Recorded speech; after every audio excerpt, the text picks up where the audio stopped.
ជំរាបសួរពុកម៉ែបងប្អូនថ្ងៃនេះនាងខ្ញុំមករៀបរាប់អត្ថប្រយោជន៍មើមពន្លៃ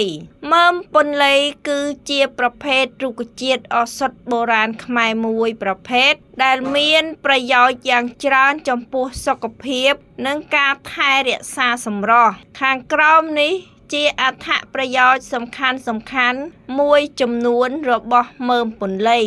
1. ជំនួយដល់សុខភាពស្ត្រីក្រោយសម្រាលកូនសម្រួលសរសៃខ្ចីពន្លៃត្រូវបានគេប្រើប្រាស់ជាទូទៅសម្រាប់ស្ត្រីក្រោយសម្រាលដើម្បីជួយសម្រួលចរន្តឈាមបង្កើនកម្ដៅក្នុងរាងកាយជួយឲ្យស្បូនឆាប់រញ៉ញ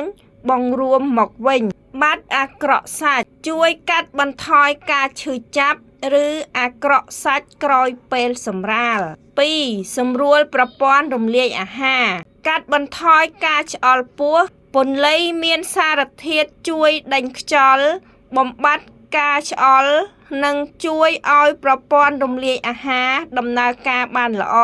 បំបត្តិការរាគរួសត្រូវបានប្រើប្រាស់ក្នុងកម្រិតសមល្មមដើម្បីសម្រួលបញ្ហាក្រពះនិងពោះវៀន 3. បំបត្តិការឈឺចាប់និងរលាកកាត់បន្ថយការហើមនិងរលាកសារធាតុប្រឆាំងការរលាកជួយសម្រួលការឈឺចាប់តាមសន្លាក់ថ្លោះឬគ្រេចថ្លោះគ្រោងឆ្អឹងឆ្អមឬលាបគេច្រើនយកមើមពន្លៃទៅបុកឬកិន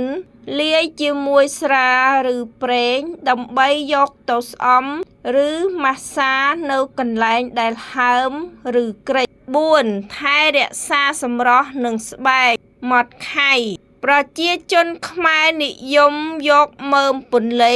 មកបុកលាយជាមួយរមៀតម្សៅខាត់ឬទឹកដោះគោដើម្បីខាត់ស្បែកជួយឲ្យស្បែកភ្លឺថ្លាបាត់រមាស់និងជួយបំបត្តិឆ្នាមអុចខ្មៅព្យាបាលបញ្ហាស្បែកជួយកាត់បន្ថយការរលាកស្បែកនិងកន្ទួលរមាស់ស្បែកផ្សេងកំណត់សម្គាល់ទោះបីជាពន្លៃមានប្រយោជន៍ច្រើនយ៉ាងណាក៏ដោយការប្រើប្រាស់ក្នុងកម្រិតច្រើនហួសហេតុ